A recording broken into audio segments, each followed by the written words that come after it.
En esta ocasión, bueno, normalmente tenemos un poco de, intentamos hacer un poco de, digamos, ideología, de promover buenas prácticas, un poco de pensar un poquito más allá de la tecnología, sino también el impacto que podemos tener con la tecnología y alrededor de esta, ¿vale?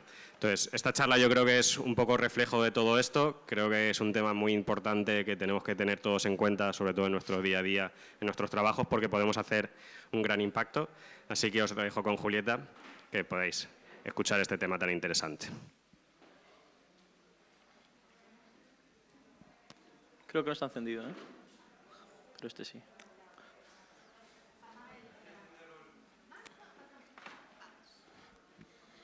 Bueno, aquí estamos. Muchas gracias por quedarse hasta el final, los que están desde temprano. Muchas gracias a los que vinieron específicamente para esto. Un placer tenerlos aquí.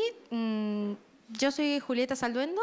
En Valencia actualmente estoy liderando, hablando de comunidades, porque este es un evento de comunidad, estoy liderando el Google Developer Group y, por ende, el Women Tech Makers, que es una parte de la organización del Google Developer Group. Así que, por eso, primero, antes que nada, gracias a la organización por aceptar este panel tan soft.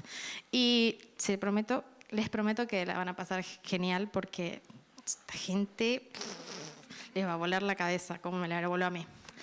Entonces, básicamente, hoy vamos a hablar de diversidad, de interseccionalidad, que ahora vamos a explicar un poco qué es eso y cómo nos afecta a todos. Y no va, lo más importante es como no va de contar ni victimizar, por así decirlo, las historias de los inmigrantes, nosotros, pobrecitos y tal, sino de hablar, de poner en valor esa diversidad y poner en valor también la valentía, por así decirlo, de historias que decidimos o a veces se deciden por nosotros y nos trajeron hasta aquí.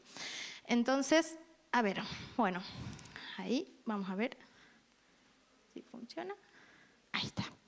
Bueno, estos son unos datos sobre la diversidad en general y cómo impacta en el mundo de la tecnología particularmente, que es donde estamos. Básicamente, la diversidad mejora el rendimiento. Los equipos diversos en general tienen un 21% más de la rentabilidad. Es un estudio de McKinsey, como dice ahí. Después puedo pasar todos los datos si les interesa, los links. La innovación tiene 1.7 más veces de probabilidad con líderes de innovación. Y este dato de abajo no lo conocía, me pareció muy interesante, como el 10%, sumar un 10% de diversidad a una empresa en la alta dirección tiene un aumento de un 0.8 de revenue, o sea, de ingresos. Así que es, bueno, bastante interesante. Entonces, otro dato más. Ay, para que se me fue. Vale. Hoy en día, que todo es IA y que la IA está atravesando todos los sectores, bueno, sabemos esto, ¿no? Que la falta de diversidad en los equipos que están creando la IA puede crear unos sesgos que al fin y al cabo en el negocio se traducen como problemas de usuario, o sea, problemas de accesibilidad para los usuarios, etcétera, que nadie quiere en sus productos, ¿no? Entonces, otro punto más en que la diversidad suma. Y por último, que esto ya es un dato más que no es tan bueno, que tienen el doble de posibilidades de dejar una empresa una persona que pertenezca a un colectivo infrarrepresentado que cualquiera de sus otros compañeros. ¿Por qué? Porque no se siente a gusto y es mucho más difícil que se sienta a gusto si es el único X de X característica. Entonces, las empresas inclusivas reducen la rotación de personal, lo cual, ¿quién no quisiera tener una empresa? ¿Y por qué importa esto en el mundo tecnológico? Concretamente, porque productos creados por personas que son muy parecidas o todas iguales o todas nacidas en el mismo lugar o que no tienen la diversidad que aporta, replicarán esas desigualdades y por ende tendrán menos usuarios, menos capacidad de llegar a unos públicos más grandes. Esta diversidad también nos ayuda a encontrar fallos y anticipar cosas que no nos hubiéramos dado cuenta porque no miramos desde esa perspectiva el mundo y a resolver los problemas complejos con más creatividad y perspectivas, ¿no? Lo que decíamos. Y otro reto que se suma a este es las nuevas generaciones, ¿no? El Centennial, Generación Z, aquí estamos así a simple vista, entre unos Millennials y una Generación Z, que quizás nosotros somos la última generación que acepta esto, pero la tolerancia ha bajado muchísimo las nuevas generaciones ante estas cosas. Entonces las empresas que no se adapten a este nuevo paradigma van a perder talento, porque no se permite tanto margen de error o no hay tanta tolerancia a esta falta de diversidad en los nuevos empleados, ¿no? Los empleados del futuro, los empleados que también compiten con la IA. Entonces, estos son algunos datos de cómo la generación Z, el 87% de los millennials, el 84% de la generación Z, es una cosa muy importante a la hora de decidir a qué empresa entran esto. Entonces, no es un dato menor. Entonces, dicho esto, que es como una introducción sobre diversidad y la transversalidad, quería poner esta foto que me encanta, que es de un Bruno Catalano, como dice ahí. Es un señor que es escultor y que hace este tipo de esculturas en muchos puertos del mundo. El señor fue... ¿cómo se llama? Fue marín, o sea, navegaba en barcos mercantes y ahora en día es escultor. Y hace estos vaciados de cobre en los puertos y son estas esculturas que básicamente hablan de la inmigración. Dice que en cada puerto, cuando el migrante se va, se queda un poquito de él. Y hoy cuando estaba preparando la presentación que van a ver, les pedía fotos a los chicos y tal, y les hice un poco de hacer su revisionismo de scroll, y me dicen, no, eso cuando se acabó esta app, ya no tuve más, perdí esa foto, o esa foto la tengo que pedir a mi hermana porque esto. Entonces, yo sé que a todos nos pasa eso, siendo migrantes o no. Entonces, todas esas personas que fuimos en el camino, que nos trajeron hasta acá, es lo que vamos a celebrar hoy, porque hoy podemos aportar al sector de tecnología en el que hoy en día estamos desarrollándonos con todo este bagaje cultural, social y de experiencias. Así que nada, estos somos. Julieta Salduendo, como dije, me dedico a hacer tech events, contenido y comunidades. Y ahora le voy a dejar el paso a mis compañeros para que se presenten cada uno, si quieren, y ya me siento. ¿Empiezo yo? Buenas, ¿qué tal? Un placer estar aquí. Gracias, Julieta, por invitarme y gracias por todo. Nada, mi nombre es Ahmed. Como bien pone ahí, actualmente trabajo en Mavenwolf, una empresa que está aquí en Valencia, con sede en Valencia, pero también somos de Alemania. Bueno, tenemos oficinas también alrededor del mundo, por eso somos también tenemos tanta cultura diferente, ¿no? Que es un tema muy importante, la cultura, por eso vamos a hablar de ello a día de hoy. Y nada, también manejo la comunidad de Flutter de Valencia y nada, vengo a hablar aquí y a hablar de mi experiencia. Hola, ¿qué tal? Yo soy Carla Lima, soy venezolana, soy ingeniera en telecomunicaciones, he hecho varios másters en dirección de proyectos y de empresas. En los últimos 5 años he emprendido y he levantado varias empresas, varias startups. He ganado becas en Silicon Valley, he hecho cosas alrededor del mundo y la verdad es que siempre desde el punto feminista, de mujer y intentando como poner mi granito de arena en donde voy. Y nada, encantada de estar con ustedes y muchísimas gracias por venir. Buenas, ¿se escucha? Hola, hola, hola. Sí, bueno, hablo fuerte. Bueno, mi nombre es Luna Cristian, me dedico más que todo a la inteligencia artificial, creo modelos, empecé con eso y bueno, de a poquito hice esa carrera nueva que hoy realmente no entendemos ni bien qué es y todo el mundo nos dice algo de IA y como que no entendemos, bueno, y estoy un poquito ahí tratando de descubrir esto de qué es, para qué es, quiénes somos, cómo estamos, qué participación tenemos y bueno, aportando mi granito de arena al desorden general de la tecnología. Bueno, ahí estamos. Vamos a empezar por Carla. A ver si se ve. Ahí está, mira, va con un poquito de delay, pero ahí lo podemos ver. Carla, aquí la pregunta va.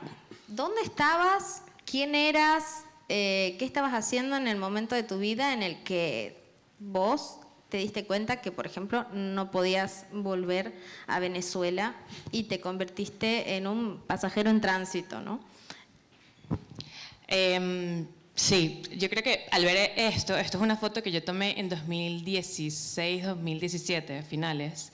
Yo vivía en ese momento en Canadá y me sorprendió mucho el ver este titular de este periódico en la calle, ¿no?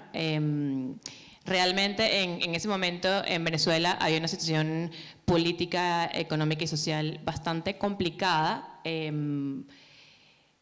Bueno, una dictadura o un régimen autócrata, que luego podemos hablar más tarde sobre cómo lo definimos, pero en donde había muchísima escasez, muchísimo peligro, y mi madre, con los recursos que tenía, nos sacó de Venezuela. Entonces, yo y mi hermana nos fuimos a Toronto, tuvimos suerte, obviamente hablo desde el privilegio, que yo creo que estoy en un privilegio en donde me pude ir a Canadá con una visa de turista, hacer un curso de inglés y ya íbamos a ver qué pasaba. Mi mamá se fue con su marido a Los Ángeles y mi hermano cruzó la frontera de Estados Unidos a Canadá y bueno, yo creo que cuando ves que todos estamos intentando huir de alguna forma, lo más rápido posible es cuando te das cuenta de que no puedes volver. Fue todo muy rápido, había muchísima inseguridad. No sé, todas las semanas secuestraban a alguien cercano a mí, faltaba muchísima alimentos en el sitio, o sea, era muy peligroso, ¿no? Aquí a lo mejor damos por sentado el caminar por la calle y dar un paseo de aquí a la esquina, o por ejemplo, no sé, coger el autobús. Ayer llegué a Valencia a las 11:30 más o menos y cogí el autobús. Esas cosas no se podían hacer en ese momento en Venezuela. Eso era o un secuestro o bueno, morías, ¿no? Yo tengo varios amigos que han sido víctimas de esto, además de que hay muchas protestas estudiantiles, entonces ya por ser de una universidad o estar en la calle protestando porque algo no te gusta, pues te das cuenta que, o sea, eso puede condenar tu vida, puedes estar en la cárcel. Y hay una película que se llama Simón, que se les recomienda, está muy chévere, está en Netflix. Te cuento un poquito más sobre esto, pero ahí es cuando te das cuenta de que no puedo volver, porque corro peligro. ¿Y cuál era tu profesión en el momento en que vos estabas ahí? Y para volver siempre, la idea es que volvamos siempre al tema de la tecnología y cómo nos atraviesa ser profesionales de la tecnología en donde sea que estemos habitando en el mundo. ¿Cuál era tu profesión en ese momento? ¿A qué te dedicabas? ¿Y qué crees que le sumó a tu camino en ese momento particularmente el ser una profesional tech? Mira, la crisis en Venezuela comenzó hace muchísimos más años. Y cuando yo elegí la carrera, recuerdo tener un primo que era gerente en Motorola en ese momento, y él decía que telecomunicaciones era el futuro. Y yo solo escuchaba a los amigos de mi papá diciendo, teleco es el futuro, las comunicaciones, no sé qué, estamos hablando de a lo mejor 2006, ¿vale? Y a mí se me quedó eso. Y en el momento de elegir la carrera en la universidad, que eso fue más o menos como en 2008, 2009, dije, voy a hacer la carrera del futuro porque para mí esta es como yo en ese momento solo tenía pasaporte venezolano, dije, esta va a ser mi visa para entrar a cualquier parte del mundo. Aunque yo no amo mi carrera y a lo mejor no volvería a estudiar eso, pero es lo que me ha ayudado realmente a salir y a poder encontrar trabajo en cualquier parte. Entonces creo que eso fue como una decisión buena.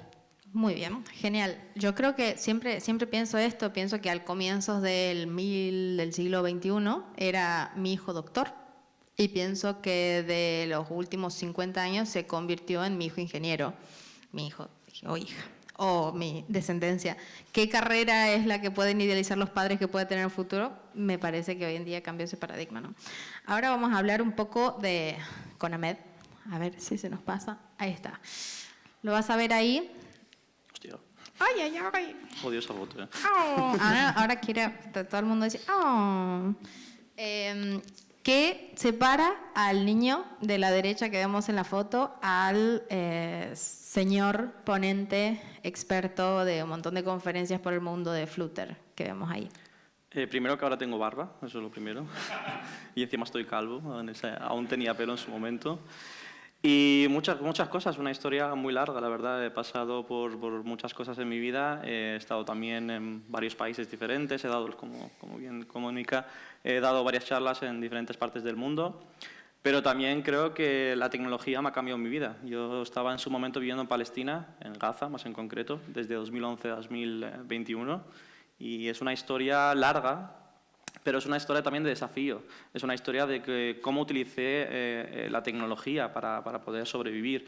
Porque, como sabéis bien, en Gaza hay una ocupación y hay muchas guerras, por no llamarlo genocidio. No queremos aquí hacer política.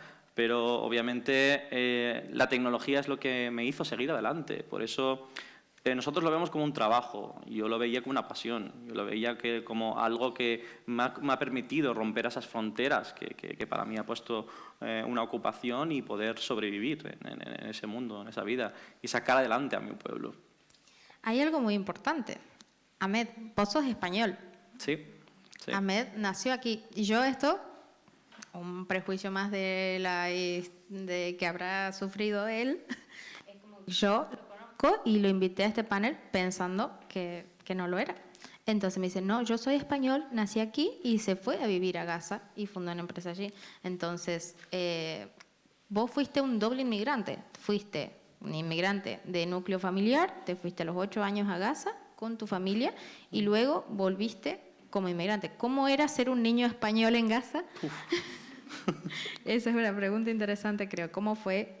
O sea, una insight o 2 insights de eso. La verdad es eso, justamente porque yo nací aquí, soy de España, soy de Valencia más en concreto, en esta bonita ciudad. Y es ese sentimiento de que nunca me he sentido completamente español y nunca me he sentido completamente palestino. Porque ahí cuando estaba en Gaza era el niño español, el españolito, de hecho me llaman así, el españoli. Y aquí en Valencia soy el moro, ¿no? Como por así decirlo. Y obviamente pues esa doble identidad, a veces me siento un doble agente. Y es lo que hay, ¿no? Que al fin y al cabo los prejuicios también acaban siendo así. De hecho, muchas veces me pasa que gente que habla conmigo con el teléfono o algo, cuando ven que mi español pues es nativo, porque es mi lenguaje madre, ¿no? Lo he hablado como primera lengua. Y después me ven en la cara y me dicen, tú no eres Ahmed, ¿no? Yo, sí, soy yo. Estaba hablando contigo hace un momento, sí, soy yo. Pero sí, es lo de siempre, sí. Guay. Bueno, vamos ahora a hablar un poco de visas. Cualquiera que haya hecho un poco de papelería. Se ha traído, sí.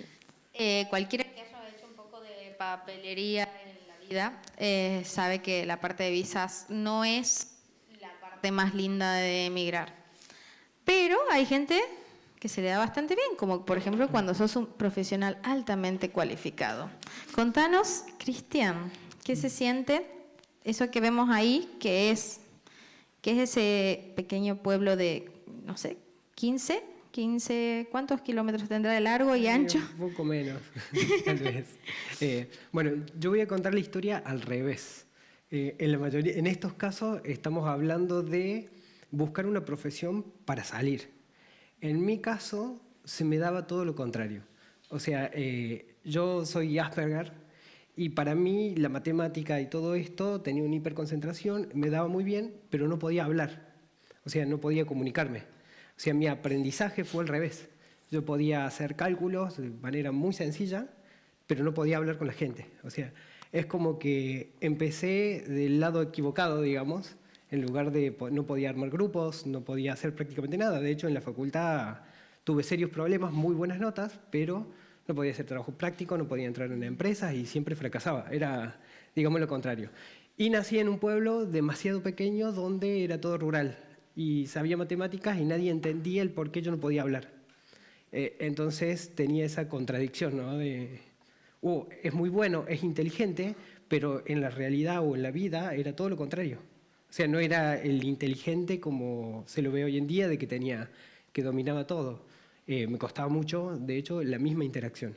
Entonces, digamos, para los papeles es como que sí, terminé siendo ingeniero de manera muy sencilla, pero en la vida real era un doble proceso de adaptarme a mi casa, a mi entorno, a una pareja, a amigos o a lo que sea, y más que todo en un grupo. Entonces, por eso, digamos, vamos a dar vuelta un poco la moneda. Yo tuve que aprender a hablar. en cierta forma, a expresarme, coaching de todo tipo de formas para poder, bueno, hoy en día tratar de decir lo que se me cruza por la cabeza y tratar de hilar. Que bueno, eso fue lo complejo. Y en el tema de la visa es como que me dijeron, bueno, eres muy bueno en números, entonces ven para aquí y justamente, bueno, me hicieron todas las empresas como para que yo venga y de hecho hubo medio como una pseudo obligación de que venga para que haga todo desde un núcleo, pero vuelvo a lo mismo, de que en los números está bien, es como que en la sociedad la tenemos, esto que decimos al principio, lo importante de la diversidad. Como que todavía la sociedad tiene como un solo foco y dice, sos bueno en esto, perfecto, entonces vas a funcionar. Y en la realidad no es tan así. Entonces, en los papeles me fue bien, pero ahora en la práctica tuve mucho tiempo de adaptación. De hecho, todavía estoy tratando de entender cómo funciona una sociedad nueva, una cultura nueva. Yo vengo de un pueblo, vengo de otros lugares. Si bien fui haciendo en el MIT y demás, fui haciendo carrera en matemática, que me iba bien, pero después tengo todo lo otro, que es que me va mal en el trabajo, digamos, en cierta forma. No le va tan mal igual. Pues cuestionable. Bueno, Carla, ¿quiénes son y qué parte de tu camino crees que podemos contar con estas fotos, ¿no? En algún momento cuando hablamos para preparar el panel, ella me decía, sí, porque mi idea para quedarme en España en su momento, yo quería pedir el asilo. Y es algo que me parece interesante porque es cierto que ni yo como inmigrante argentina, como nunca tuve esta posibilidad de pedir asilo, yo siempre hago chistes, voy a hablar un poquito de mí misma, pero siempre hago chistes que digo que soy una experta en la burocracia española porque yo hice mi visa de estudiante de Argentina, llegué acá con visa de estudiante, después fui empleada, después me hice la pareja de hecho, después y fui autónoma y después tengo un SL también y por último, hoy en día ya tengo la ciudadanía española. 8 años de burocracia prácticamente. Cualquier trámite que necesiten hacer, experta en certificado digital. Entonces, esos trámites no son fáciles y son caros a veces porque hay que hacerlos con abogados, etcétera. Pero vos cuando ¿cómo terminaste aquí en España? Porque hasta el momento solamente hablamos de que estabas en Canadá, pasaban cosas en Venezuela y flash forward, ¿qué hacemos aquí? Bueno, hay algo mágico que sucede, que es el amor. Yo estaba en Canadá y en Canadá el frío es increíble, no sé si han estado, pero cuando yo estuve una semana a menos 36 grados todos los días seguidos, dije, yo soy del Caribe, o sea, yo aquí no puedo estar. Y nada, en ese frío lo que derritió fue mi corazón y me enamoré y empezó como una historia de amor con alguien de aquí de Valencia, pero estábamos viviendo ya, entonces para mí era como, bueno, ya se verá en un futuro, ¿qué pasa? Mis planes eran en realidad aplicar a una visa a Alemania, o sea, desde el inicio que yo me fui como buena ingeniera en telecomunicaciones, el sueño es ir a Bremen, a la Universidad de Alemania, donde están los mejores ingenieros en telecomunicaciones en Europa, desde mi punto de vista, y hacer el máster allí, ¿vale? Ya yo había pagado el curso de alemán, que era intensivo, de 9 de la mañana a 6 de la tarde, o sea, eran 40 horas a la semana, para que en un año se supiese alemán, ese era el plan, y luego un año siguiente hacer el máster. Y bueno, la crisis que vivimos al principio no solamente afectó a las personas que se querían ir, a los ciudadanos, ¿no? del país, sino también al pedir visas. Entonces, si tú eras venezolano, ya directamente te negaban la visa por muchos lados. Creo que aquí hay un chico que sí, que está haciéndome como así. Sí. Entonces, ¿qué pasó? Todas las visas que mi familia habíamos pedido para diferentes países, mi hermana quedó para la Universidad de Viena, para Canadá, para todas las visas que pedimos nos las negaban. Y nos las negaban con razones, en plan, la de Alemania me la negaron en plan de, nunca has venido a Alemania, ¿por qué vas a querer aprender nuestro idioma? Eso es lo que hice en mi carta, la tengo todavía en plan de, no quiero olvidarme nunca de que este fue una razón por la cual que luego puede tener sentido, ¿no?, para otras personas, pero cuando estás en esa situación no lo ves. Entonces empecé una búsqueda ardua de encontrar, bueno, de Canadá me vine aquí, dije, bueno, voy a hacer un Eurotrip, encontré un máster en Barcelona, dije, nada, voy a Venezuela, pido la visa y vuelvo. Eso pasó en 2016. En 2016 y 2017 fueron unas protestas muy grandes en Venezuela, en donde si no estabas protestando, realmente te pueden meter igual en la cárcel, ¿no? Y en la cárcel significa desaparecer, o sea, no es como la cárcel de aquí. Entonces, estábamos en ese momento mi pareja con su familia, estábamos comiendo, y me quedaban como 3 semanas para volver a Venezuela, a hacer la visa de estudiante para el máster que había quedado. Y nada, estaba la 1 y en ese momento Venezuela, aquí en España, las noticias eran todo sobre Venezuela, o sea, cada vez había algo, y habían lanzado una bomba lacrimógena a 50 metros del edificio de mi abuela, que yo vivía a 10 minutos caminando desde ahí. Entonces, cuando empiezas a ver que el Estado está afectando a la propiedad privada, buscando personas para... No es que tú estás en una protesta y bueno, estás en la protesta y ahí ya tienes razones suficientes como para ir preso. Aquí ya no, están yendo a las viviendas privadas de las personas. Entonces, claro, ahí tú dices, bueno, ¿hasta qué punto realmente yo voy a poder estar segura para ir a pedir una visa? Y empecé a hablar con todos los amigos. Este es justamente el de la imagen de la derecha, es un chat de Facebook de una amiga de mi mamá que yo recibí, o sea, recibí demasiados mensajes como este. Esta organización está ayudando a gente de Venezuela y Colombia, que Venezuela no es el único país que está siendo afectado por esto, en donde te explicaban un poco sobre cuáles eran las opciones para quedarte aquí. Porque, no sé ahora, pero España en ese momento, si querías ser estudiante, tenías que hacerlo desde tu país de origen. No podías cambiar el estatus migratorio para los venezolanos. Y yo visité a más de 14 abogados, fui a diferentes organizaciones como Cáritas, como la que está ahí, que no me acuerdo cómo se llama, pero está ahí, en 5 ciudades diferentes, solamente para entender cómo quedarme. ¿Y qué pasa? Yo como opositora al régimen fui opositora en el anonimato, porque en el momento en que tú mostrabas que eras de un partido, ya mostrabas que estabas contra el gobierno. Entonces, vamos a suponer, ¿no?, si estás en contra de un dictador, directamente tu opinión no vale. Entonces, no tenía pruebas de ninguna forma que mostraran, porque todas las fotos las borré, todo.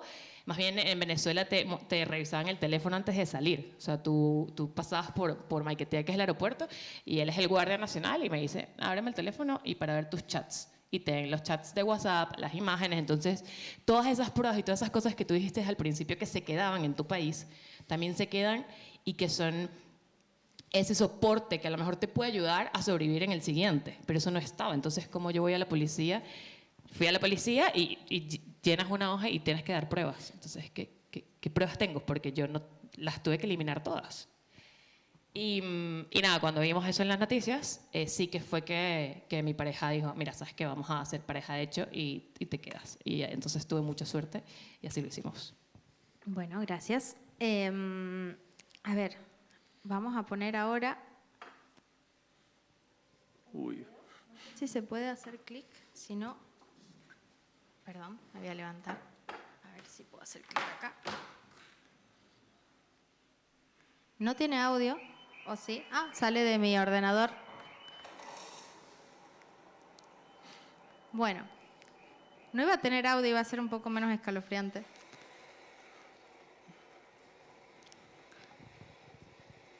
Pero bueno.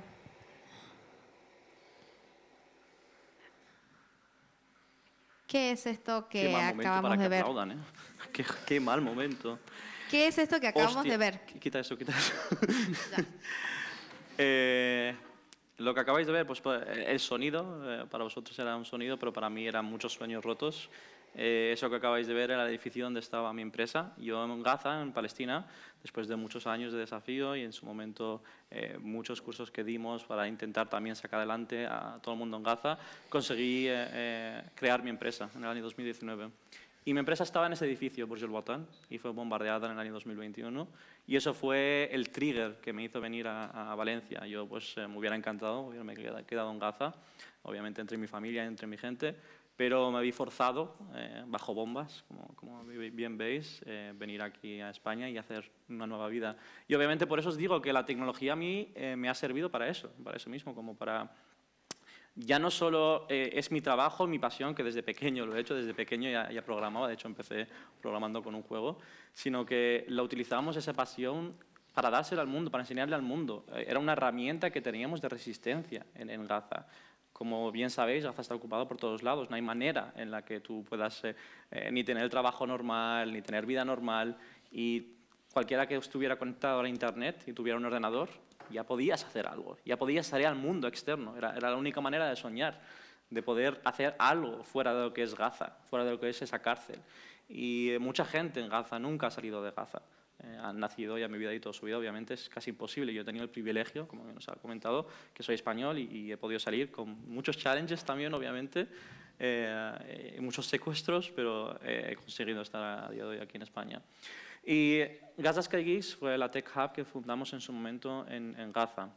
Gaza Sky Geeks se centró en su momento en intentar entrenar a palestinos y a palestinas. De hecho, incluso conseguimos que más del 54% de los participantes fueran mujeres, y eso también en países árabes también es mucho más difícil. Conseguimos formar a 60.000 personas. Esas personas fueron gente que tenía sueños y gente que simplemente quería seguir adelante con su vida como fuera. De hecho, teníamos ingenieros de caminos, teníamos doctores.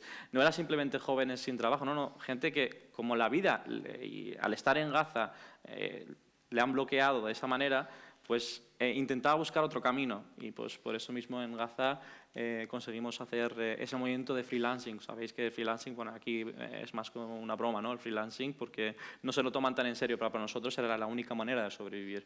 Y pues conseguimos números muy buenos en Gaza. De hecho, incluso en su momento conseguimos bajar el paro completo en Gaza a un 5%. Y eso fue obviamente números increíbles y algo que nos costó mucho crear. Por desgracia, a día de hoy, después de 2023, como bien sabéis, esta oficina tan bonita que veis, que creo que está abajo a la derecha, que nos costó mucho construirla, también ha sido bombardeada, y muchas de las personas que veis en la foto también a día de hoy no están. Pero bueno, es eso, ¿no? Es el desafío de seguir adelante como sea. Y no es solo... Por eso os digo que la herramienta de la programación es una resistencia para nosotros. No solo resistimos con la programación o con la tecnología en sí para poder romper las fronteras, sino también resistimos en la manera en la que es el único ingreso para poder seguir adelante.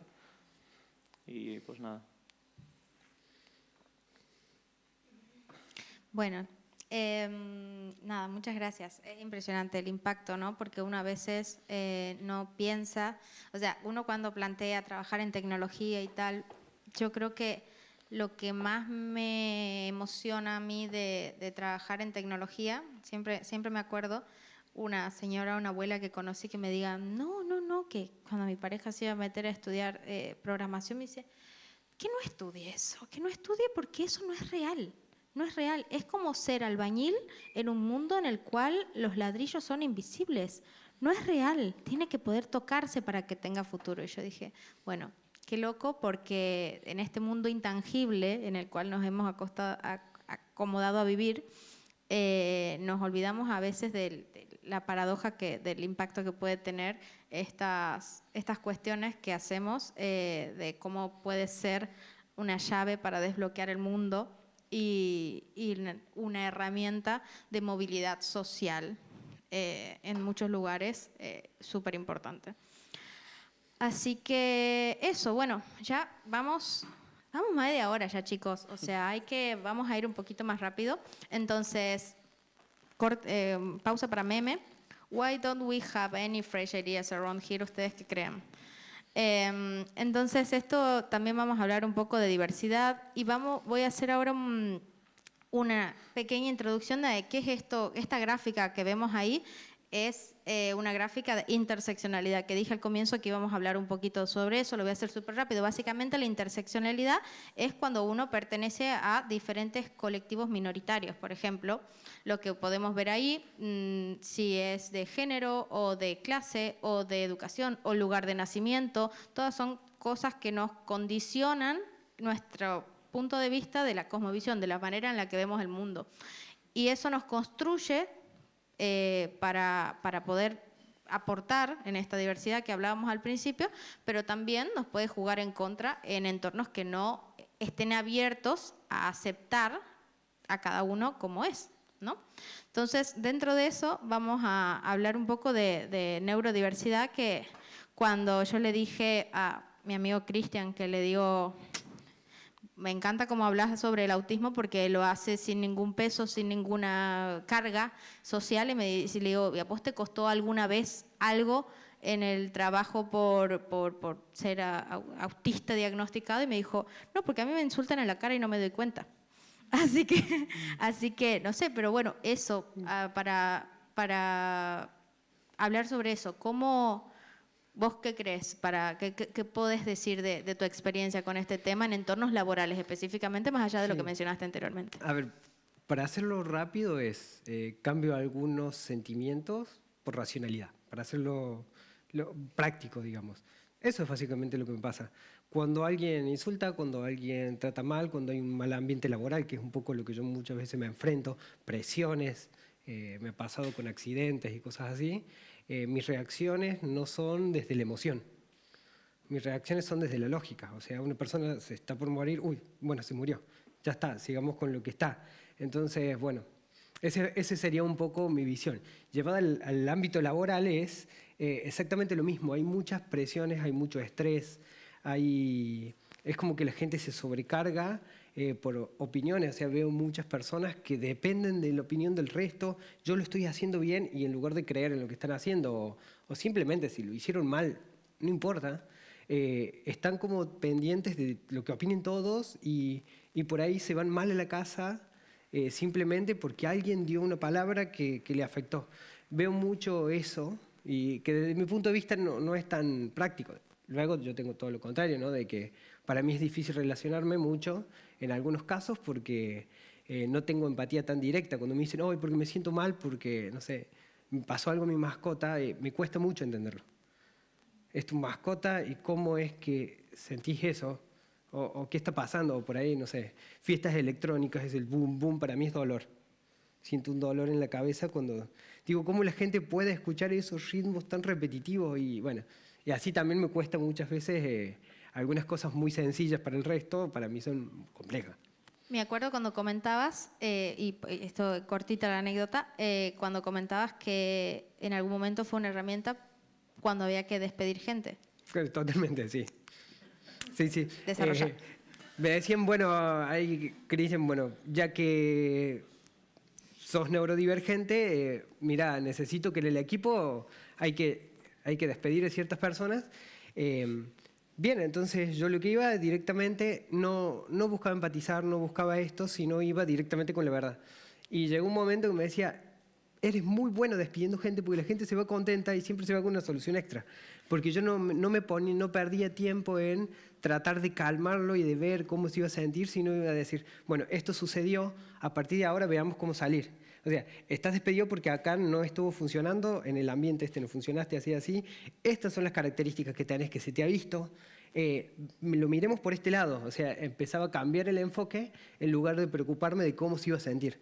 Y un poco eso, bueno, me pusieron como referente para despedir personas en una época, lo cual... Es una anécdota, cuanto menos. O sea, si hay algún profesional de recursos humanos que no le explote la cabeza, no lo vamos a usar como ejemplo para los... no lo ponemos de director de recursos humanos, pero al menos es bastante interesante. Un toque chiquito acá obviamente, de lo que son los porcentajes de las mujeres en STEM y decirte, a ver, Carla, como mujer en tecnología, participando de equipos, es cierto que has construido una carrera mucho más como emprendedora, pero cuando te tocó trabajar en entornos de tecnología, ¿cómo fue tu experiencia con compañeras de trabajo? ¿Tuviste muchas? ¿Tuviste pocas? Realmente cuando yo empecé a trabajar en Pfizer, que ahora sí todo el mundo la conoce, en ese momento no tanto, el gran porcentaje eran hombres. Yo creo que en mi equipo de trabajo a lo mejor éramos unas 10 personas y creo que éramos 2 mujeres. Y luego me cambié a otra empresa que trabajábamos también para farmacéuticas como Johnson & Johnson, Boehringer, y yo era la única mujer. Entonces, aquí hay dos formas de mirarlo, ¿vale? O sea, la única mujer de cada... Creo que el rate que yo sé que era como que una de cada 30 personas es mujer. Y pasaban cosas en la oficina como que los hombres, o sea, como sabíamos que éramos 9 o 10 en toda la oficina, los hombres, bueno, tienen algunas... En general, la higiene no es como la de las mujeres, y recuerdo pasar una chica obstinada con un ambientador de ¡báñense! Entonces, claro, esas cosas las ves, y en un ambiente más femenino, que es el que con el que estoy trabajando actualmente, eso jamás pasaría, ¿no? Pero sí que es verdad que yo le he intentado dar como la vuelta al ser minoría, porque me siento parte de muchas, y es como, vale, yo soy la carta dorada de muchas cosas. Entonces, por ejemplo, para uno de los proyectos de Boehringer, a mí me vendieron como senior no sé qué, no sé qué, no sé qué, como hacen muchas consultoras, pero como mujer, o sea, esa empresa buscaba que ese proyecto en concreto, que eran para anticonceptivos y eso, lo liderara una mujer. Y así ganó la venta a la empresa. Entonces, claro, si le das la vuelta, te puedes beneficiar de eso, y eso es lo que yo, siempre que hablo con emprendedoras o con mujeres en tech, intento que no se victimicen, sino más bien de darle la vuelta, porque podemos hacerlo. Genial. Me gusta la postura. Bueno, vamos a terminar con esto justo que me dio el pie, que es algo que hablamos con Ahmed. ¿Qué se siente ser el embajador de la diversidad, no importa qué empresa tengas? ¿Qué carga extra te da eso? Hoy en día trabajas en esta empresa alemana y tal, pero ¿vos querés simplemente ir a trabajar o querés ir a trabajar y ser el embajador de la diversidad? Obviamente, bueno, de hecho tengo muchos compañeros aquí de la misma empresa. Nunca lo eliges, eres como de repente la lead de la empresa, ¿no? Tengo que conectar, y muchas veces incluso pasa, ¿no? que te conectan, te dicen, por ejemplo, tengo que hablar con cierta persona que es de tu cultura o es de tu etnia, que realmente no lo es, pero también son judíos. A ver, ¿puedes hablar tú con él? No, es que no quiero hacer como mediador. Al fin y al cabo, siempre te ves en esa posición al ser una persona inmigrante o al ser una persona que también tengo diferentes culturas, soy una mezcla, ¿no? Tengo doble gente, como bien decía. Soy árabe y a la vez soy español, y siempre me ha tocado eso, ¿no? De intentar conectar los dos mundos. Y para mí, obviamente, yo como profesional, como ingeniero, yo quiero trabajar en mi trabajo, quiero hacer lo que he estudiado toda la vida, ¿no? Y es algo que te toca hacer y que no quieres hacerlo, pero al fin y al cabo también lo he cogido también como una herramienta, porque también es una herramienta y algo que también he abrazado y he aprendido a abrazar, que no tengo que adaptarme a ser full otra persona. Si yo soy así y es mi cultura y es un fuerte mío. De hecho, nos vino muy bien también en Maybrook, porque justamente tenemos empresas en Túnez, que también soy árabe, pues también conecto muy bien con ellos. Tenemos empresa en España y pues conecto muy bien. Incluso en empresas anteriores fue también igual. Te toca a veces ser embajador aunque no quieras, y es algo que tenemos que abrazar y entender, y esas diferencias que nosotros tenemos, cada uno de nosotros, es algo que lo que nosotros hacemos shining, ¿no? Que somos estrellas con ello y no tenemos que avergonzarnos por ello. Y la cuota de que sos muy majo, pero no podemos dar por sentado todas las empresas que haya chicos tan majos que tengan ganas de hacer activismo en su tiempo libre por defecto, ¿no? Entonces, maravilla esta shining person que encontró la empresa, pero no podemos dar por sentado eso. Entonces, bueno, aquí más o menos vamos a terminar nuestra parte de exposición y abrimos a las preguntas del público. Si alguien quiere hacer alguna pregunta. Si no, tenemos ahí, bueno, en pantalla, podemos dejarlas de la pantalla por si acaso. Si no, sí. ¿Sí?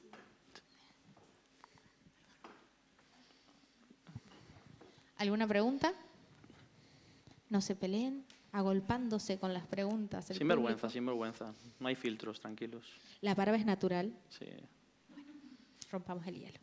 Bueno, entonces demos algún consejo.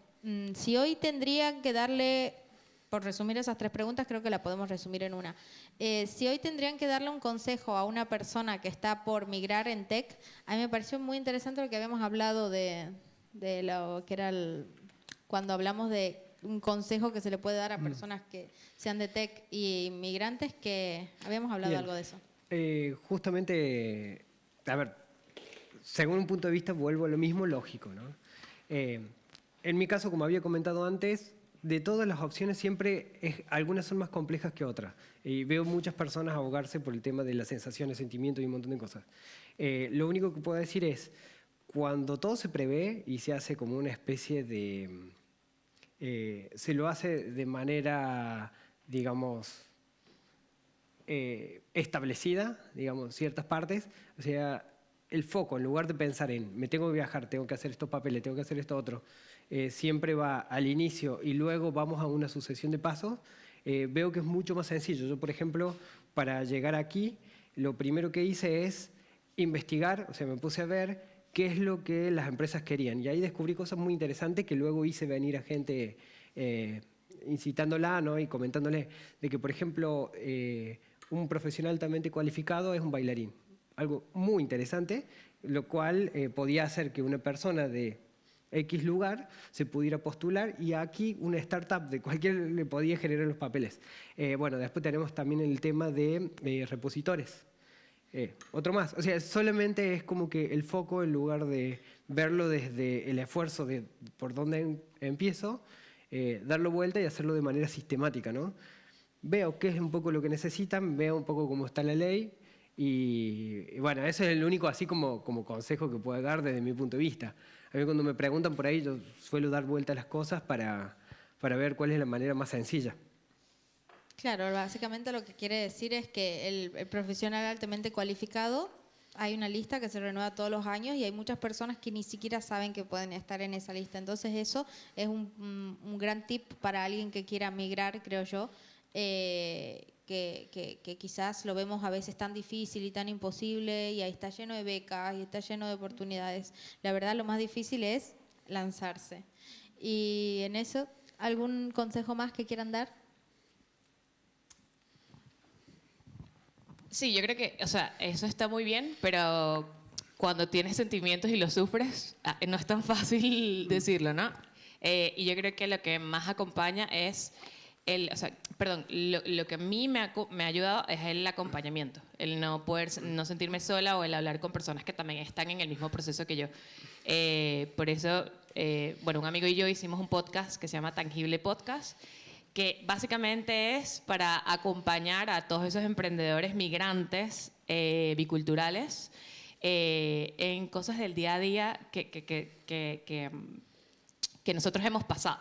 Entonces, para mí es como encontrar esa persona o ese podcast o una comunidad o personas reales, no tanto ChatGPT, sino personas reales que puedan conectar con ese sentimiento que realmente por el cual le estás pasando, porque no eres la única persona que ha hecho este proceso, no eres la única persona que ha salido de Gaza, no eres la única persona que viene de un pueblo y es neurodivergente, no eres la única persona que viene de una dictadura. O sea, aquí hay muchas, somos muchísimos los que se han ido. O sea, los venezolanos somos la primera migración forzada del mundo, más que Siria, ¿no? Que tiene tantos años en guerra. Entonces, creo que el apoyarte en ese sentimiento de empatía un poco, para cada quien es diferente, pero creo que sería mi consejo, el que a nivel de emocional y que te puedas lanzar y te sientas un poquito más segura para hacer las cosas, pues lo encuentres.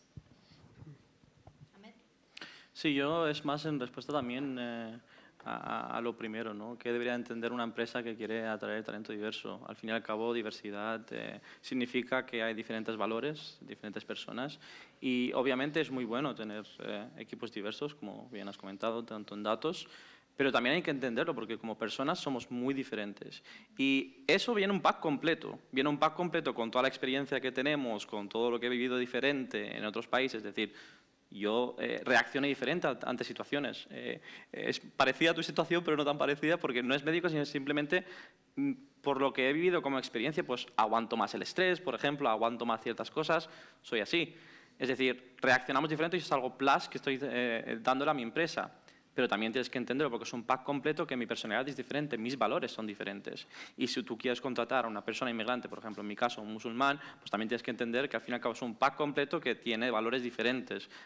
No me vas a forzar tus valores. Si mis valores son yo no quiero beber en una fiesta, no vengas y me digas, hostia, ¿cómo vas a venir con nosotros a la cena de Navidad? Esto me choca. Es muy importante también que si queremos abrirnos y queremos globalizarnos, como muchas empresas siempre quieren vender y quieren tener esa cota de diversidad, tienen que estar adaptados a ellos, porque estas son personas que si no encuentran que la empresa está adaptada a esa diversidad, van a acabar saliendo.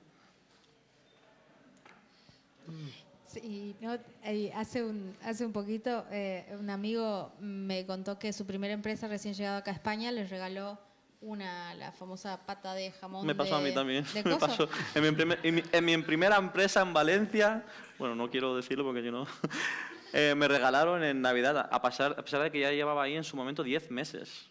Y solo quiero decir que salí después de un mes de esa empresa.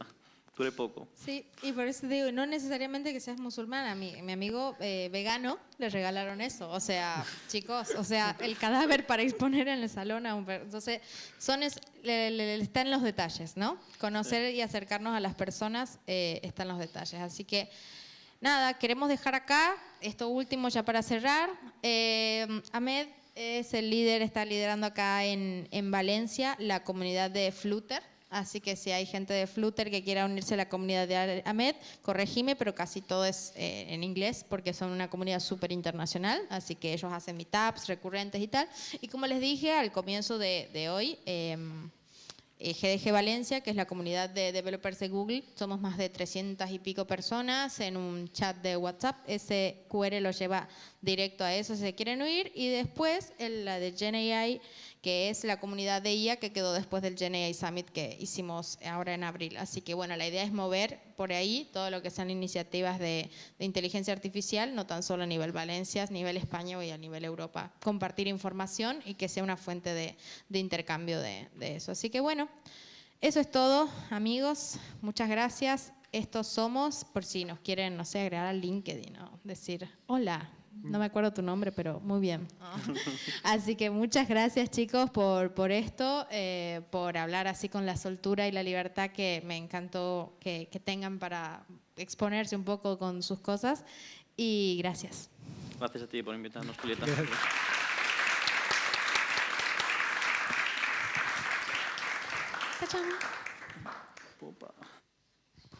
Bueno, recordados que el evento ha terminado, pero solo las charlas. Ahora aquí en el patio tenemos cervezas gratis sin alcohol también para celíacos, ¿vale? Así que, por favor, quedaos y disfrutad de lo que queda de día.